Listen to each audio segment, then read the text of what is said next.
So Ryan Family Dealerships, we have the Chevrolet store, and then we have the Buick GMC Cadillac store that is also in Minot, and we have a Honda store in Minot, and now we have a new Nissan store that is also in Minot, North Dakota. And then we branched out to Bismarck and Williston, and we have Chrysler Dodge Jeep stores in both of those communities, and Honda is also in Williston. So we kind of consider our service area Western North Dakota. This dealership is 43 years old. My father moved to Minot. He was given the opportunity to buy the store in Minot, North Dakota. He'd been working at a Chevrolet store in Grand Forks and wanted to have his own dealership. And the amazing part of this history is that my dad was 54 years old when he bought this store.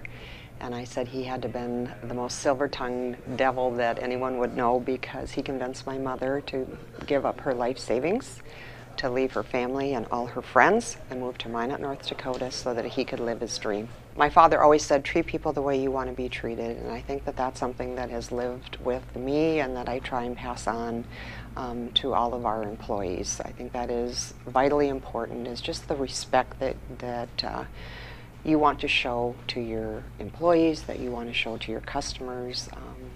Then there's all sorts of ones like honesty, or another one of my dad's favorites was, don't ask other people to do something you're not willing to do yourself. He said, make sure you take care of the people that have taken care of you. And the farmers, the whole ag community, have been wonderful customers of Ryan Chevrolet, and you're always trying to find some way that you could give back to an industry like that. And to me, Farm Rescue was that perfect opportunity for Ryan Chevrolet to do that.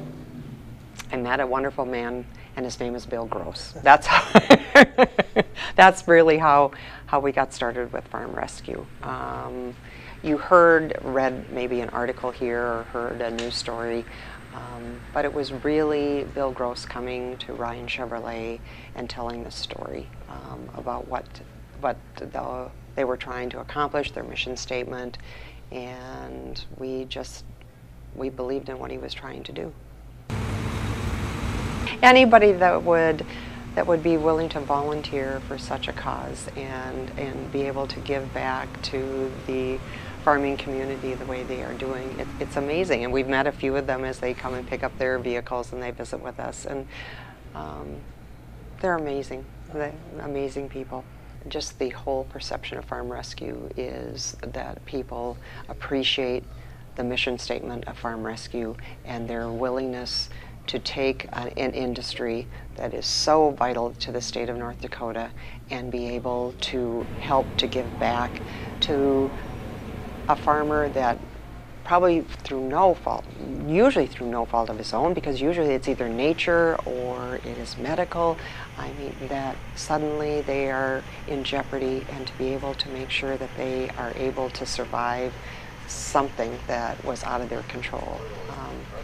There are times when something happens and we all need help, and so the fact that we have an organization that can help you get back on your feet, we want them to be okay. We want every farmer to be able to survive, and if this is one way that they can overcome some situation that has occurred in their life, absolutely